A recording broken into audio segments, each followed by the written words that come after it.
В Северной Осетии стартовала патриотическая акция «Георгиевская ленточка-2018». Торжественная церемония открытия прошла в Республиканском дворце молодежи. В ней приняли участие активисты, волонтеры и ветераны Великой Отечественной войны. Волонтеры с 23 апреля до 9 мая будут раздавать ленты на самых оживленных улицах города. В Северной Осетии акция проводится уже более 10 лет. Ленточка стала атрибутом торжественных мероприятий, традиционных встреч с ветеранами в школах столицы и праздничных гуляний во многих городах России.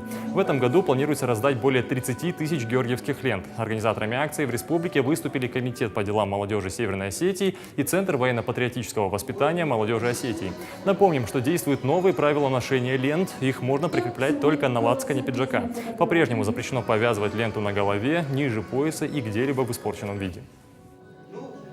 Для меня она имеет очень такое сильное значение, потому что мы, как говорится, рождены в Советском Союзе, нас учили быть патриотами, такие же ветераны Великой Отечественной войны, которым уже за 90 лет. Поэтому мы знаем, какой ценой добывалась победа, как было почетно носить эту ленту. И для меня сейчас очень приятно, что сейчас наша молодежь стремится получить эту георгиевскую ленточку.